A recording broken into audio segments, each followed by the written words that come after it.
আলহামদুলিল্লাহ ওয়াসসালাতু ওয়াসসালামু আলা রাসূলিল্লাহ আম্মা বা'দ। একদা রাসূল করিম সাল্লাল্লাহু আলাইহি ওয়াসাল্লাম সাহাবা কেরামদেরকে লক্ষ্য করে কিছু উপদেশ দিচ্ছিলেন, কিছু ভাষণ। এত মর্মস্পর্শী, হৃদয় বিদারক সেই ভাষণ ছিল যে সবাই মনে করলেন যে আজকের পর হয়তো মুহাম্মদুর রাসূলুল্লাহ সাল্লাল্লাহু আলাইহি ওয়াসাল্লাম আর আমাদেরকে কিছু বলবেন না। তাই সবাই মিলে আল্লাহ রাসূল সাল্লাল্লাহু আলাইহি ওয়াসাল্লামকে বললেন, ওসিনা, আমাদেরকে কিছু উপদেশ দেন।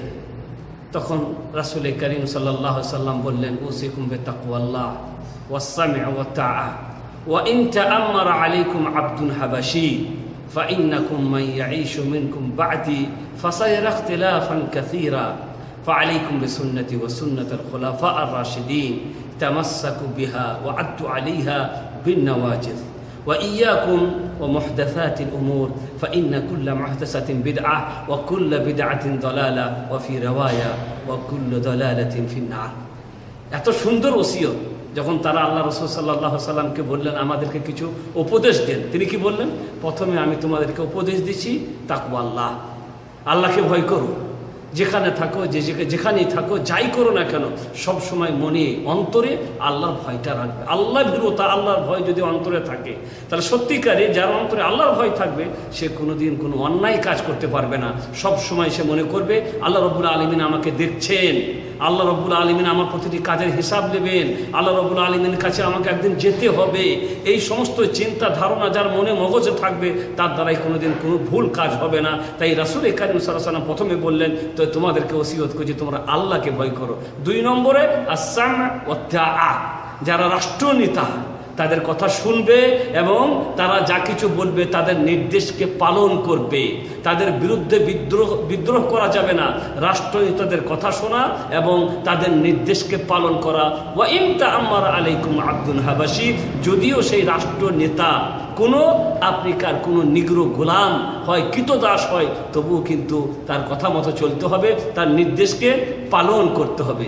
তারপরে রাসূল করিম সাল্লাল্লাহু আলাইহি ওয়াসাল্লাম বললেন, এরপরে তোমরা অনেকেই যারা বেঁচে থাকবে দেখবে অনেক মতভেদ, অনেক মতানৈক্য তোমরা দেখতে পাবে। মানুষ বিভিন্ন পথে চলছে, বিভিন্ন কথা মানছে, বিভিন্ন রকমের জিনিস তোমরা দেখতে পাবে। এরকম যখন সময় আসবে তখন কি করবে? ফাআলাইকুম বিসুন্নতি ওয়া সুন্নাতুল খুলাফা আর-রাশিদিন, তখন সেই সময় তোমরা আমার সুন্নতকে এবং আমার খুলাফায়ে রাশিদিন যারা মানে 4 জন যাদেরকে আল্লাহ রাব্বুল আলামিন হেদায়েত প্রাপ্ত বলে রাসূল করিম সাল্লাল্লাহু আলাইহি ওয়াসাল্লাম স্বীকৃতি দিয়েছেন, সেই 4 জন খলিফার সুন্নতকে তোমরা ধারণ করবে। তারপরে রাসূল করিম সাল্লাল্লাহু আলাইহি ওয়াসাল্লাম একটা গুরুত্বপূর্ণ বিষয় আমাদেরকে বললেন, ওয়া ইয়াকুম ওয়াল মুহদাসাতিল উমুর, খবরদার দিনে তোমরা কোনো নতুন জিনিস আবিষ্কার করবে না। দিনের নাম দিয়ে এমন কিছু করো না যা দিন নয়, দিনের নাম দিয়ে এমন কিছু পালন করবে না যার দলিল নাই, যার প্রমাণ নাই। এরকম কোনো কাজ তোমরা দিনের নামে করবে না। ফাইন্না কুল্লা মুহদাসাতিন বিদআ, কারণ প্রত্যেকটি নতুন জিনিস যা দিনের নাম দিয়ে আবিষ্কার করা হয় তা হচ্ছে বিদআত। ওয়া কুল্লু বিদআতিন দালালা, আর প্রত্যেকটি বিদআতই হচ্ছে ভ্রষ্ট এবং গুমরাহি। ওয়া কুল্লু দালালাতিন ফিন্নার, আর প্রত্যেক ভ্রষ্টের ঠিকানা হচ্ছে জাহান্নাম। আল্লাহ রাব্বুল আলামিনের কাছে আমাদের সবারই এই তৌফিক কামনা করা দরকার যে আল্লাহ রাব্বুল আলামিন যেন আমাদের বিদআত থেকে বাঁচান, শিরিক থেকে বাঁচান। বিদআত ও শিরিক এমন এক জিনিস যা মানুষকে ধ্বংস করে দিবে। এই হাদিসের মধ্যে রাসূল করিম সাল্লাল্লাহু আলাইহি ওয়াসাল্লাম বেশ মূল্যবান ওসিয়ত আমাদেরকে করলেন। আমরা যদি সেই ওসিয়তকে পালন করি তাহলে ইনশাআল্লাহ তাআলা দুনিয়াতে এবং আখিরাতে সাফল্য লাভ করতে ধন্য হব। ওয়া সাল্লাল্লাহু আলা নবিয়িনা মুহাম্মদ ওয়া আলা আলিহি ওয়া সাহবিহি আজমাইন।